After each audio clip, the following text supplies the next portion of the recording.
श्रद्धा के कातिल आफताब को मारने का ले लिया हिंदू वीरों ने फैसला।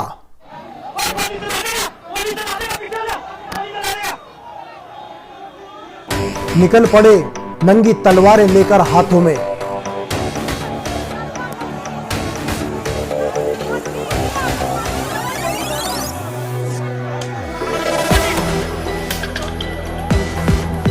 जिस वैन से आफताब को ले जा रहे थे उस वैन को रोक लिया। यदि पुलिस वाले उसकी रक्षा ना करते, पुलिस वाले उसको कवरेज ना देते तो आफताब के न जाने कितने टुकड़े आज ये हिंदू वीर कर डालते। आप खुद देखिए पहले।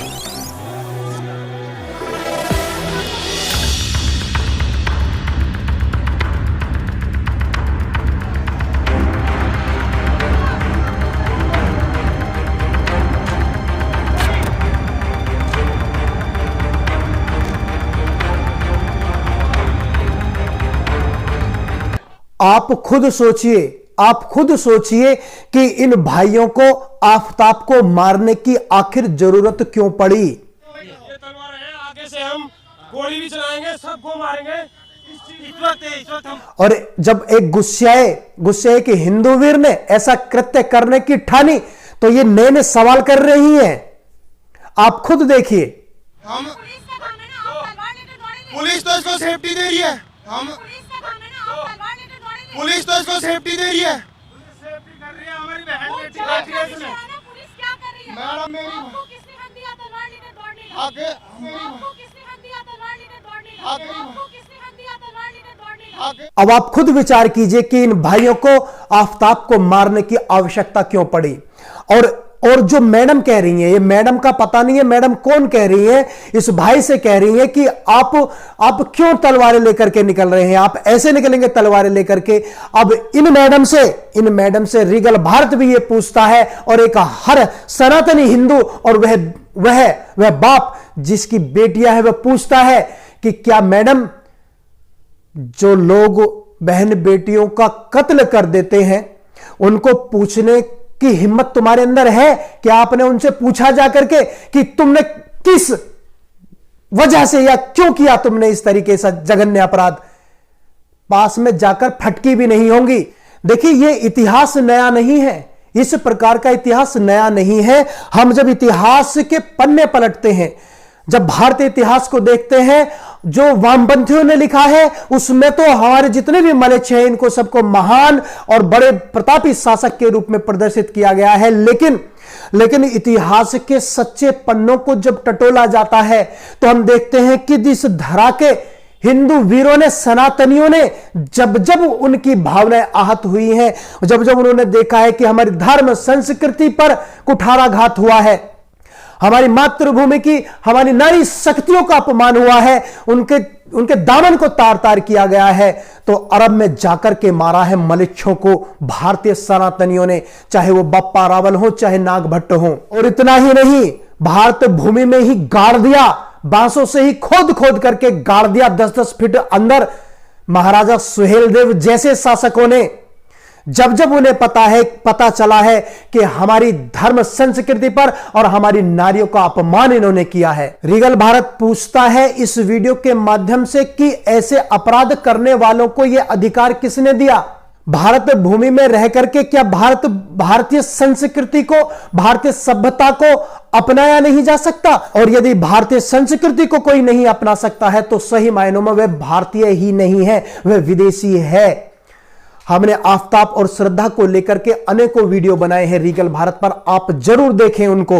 देखिए कितने गुस्साए हुए हैं ये हिंदू वीर, इनके दर्द को समझने की कोशिश कीजिए। ये भाई बार बार क्या कह रहे हैं, ध्यान से सुनिए। मैं 2 बेटियों का बाप हूँ। कल को मैं नहीं सर, कानून तो इसको सेफ्टी दे रहा है।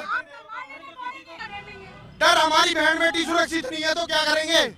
मैडम आप भी किसी की बहन बेटी, हमारी बहन हो। एक बार पुनः सुनिए, इस भाई का दर्द सुनिए। मैं 2 बेटियों का बाप हूँ। कल को मैं नहीं सर, कानून तो इसको सेफ्टी दे रहा है। यह दर्द सिर्फ इस भाई का नहीं है, ये बार बार कह रहे हैं कि मैं 2 बेटियों का बाप हूं। ये हर उस पिता की आवाज है, हर उस पिता की आवाज है जिसकी बेटियां आज डरी हुई हैं, सहमी हुई हैं। उस पिता की आवाज है जिसकी बेटियां खुलकर जीना चाहती हैं। हर उस पिता की आवाज है, हर उस पिता की आवाज है जो किसी बेटी का पिता है। आखिर कहां से आए हैं ये, करना क्या चाहते थे? देखिए, इनकी पूरी की पूरी प्लानिंग थी कि आफताब के जिस प्रकार से श्रद्धा के टुकड़े किए हैं, जिस प्रकार से श्रद्धा के टुकड़े किए, आफताब को ये टुकड़ों में काटना चाहते थे। तलवारें ही नहीं थी इनके पास में, अन्य हथियार भी थे, हथौड़े थे, तलवारें थी। और रही बात तलवारें लेकर के घूमने की, तो देखिए ये तलवारें इस प्रकार का हथियार नहीं है जिसके लिए लाइसेंस की आवश्यकता होगी। जैसे कि लाठी लेकर के चलते हैं, लाठी के लिए किसी लाइसेंस की आवश्यकता नहीं है, तलवारों के लिए किसी लाइसेंस की आवश्यकता नहीं है। और रही बात आफताब की और इनकी हिंदू वीरों की, तो ये देखिए गुड़गांव से आए हुए आपको अपने आप को बता रहे हैं, आप स्वतः ही सुनिए। गुड़गांव से आए, हिंदू सेवा से। कहां से आए आप? गुड़गांव से आए। कितने लोग? अब हकीकत यह है कि हम इनको किसी क्षेत्र से नहीं बांध सकते। आपने यह भी देख लिया कि कहां से आए हैं और इनके अंदर कितनी आग है, कितनी अग्नि है। अपने इस गुस्से को प्रकट करने के लिए इनके पास में क्या था? आफताब को खत्म कर देना। बस यहां पर यदि ये पुलिस भाई साहब, आप पुलिस वालों को देखिए किस प्रकार से प्रोटेक्ट कर रहे हैं आफताब की गाड़ी को।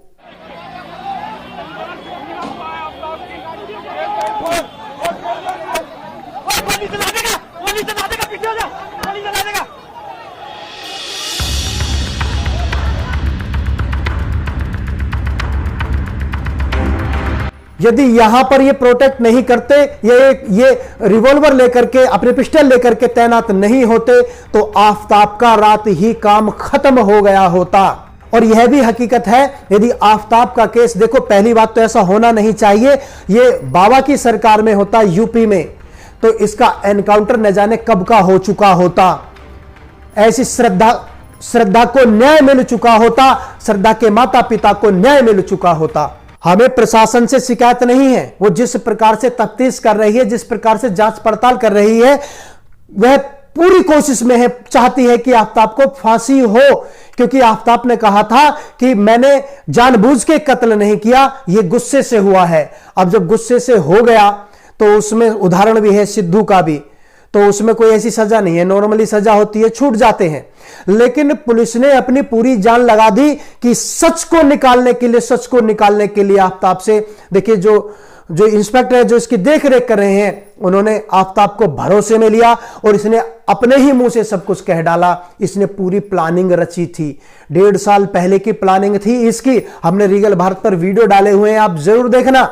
और इसको घुमाने के लिए लेकर जाता है श्रद्धा को, वहां उसको अवसर नहीं मिलता, खाई में डालने के लिए हिमाचल लेकर गए था शायद, और उसके बाद में दिल्ली में आकर के रूम लेता है 3 दिन बाद ही। जैसे 1.5 साल पहले श्रद्धा को धमकी दी थी, ठीक वैसे श्रद्धा का कत्ल कर देता है, श्रद्धा को मार देता है, उसके टुकड़े टुकड़े करता है और उसको जहां तहां फेंक देता है कि उसका सबूत भी ना मिले। ऐसे लोगों को सही मायने में जीने का अधिकार नहीं है। देखिए, यदि किसी व्यक्ति से समाज में, मानव को, सभ्यताओं को खतरा है तो उस व्यक्ति को जीने का अधिकार नहीं होता। यह शासक को समझना चाहिए।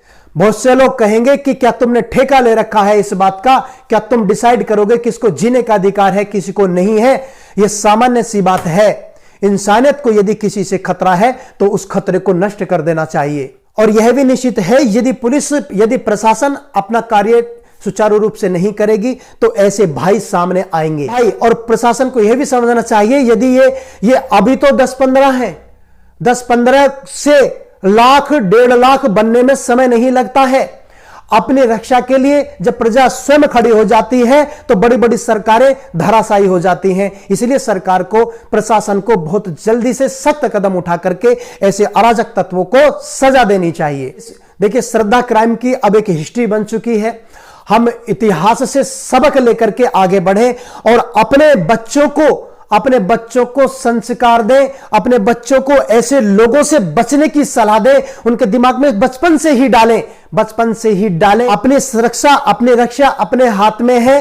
प्रशासन के भरोसे ठीक है, प्रशासन हमारी रक्षा सुरक्षा के लिए है, लेकिन हमें भी तो इतनी बुद्धि होनी चाहिए कि हमको अपना बचाव कैसे करना है, सही गलत की पहचान क्या है। और सही गलत की पहचान के लिए मैं बार बार से कहता हूं, कई वीडियो में मैंने कहा है, आपको कुछ नहीं करना, कोई श्रद्धा नहीं बननी आगे, कोई श्रद्धा जैसा केस नहीं होना है, कोई बोरी में पैक, कोई सूटकेस में पैक नहीं होना है, कोई फ्रिज में नहीं जानी है बहन बेटियां। तो घर घर में सत्यार्थ प्रकाश होना चाहिए, घर घर में सत्यार्थ प्रकाश होना चाहिए। अरे सत्यार्थ प्रकाश ला करके रख करके देखिए, उसको पढ़ करके देखिए। कोई आफताब जैसा जो साहस नहीं कर सकता, सोच भी नहीं सकता, ऐसी क्षमता अपने अंदर विकसित हो जाएगी। रीगल भारत ने अपने निजी विचार रखे, अपना मत रखा, बाकी काम आपका है। वीडियो को ज्यादा से ज्यादा प्रचारित प्रसारित करें।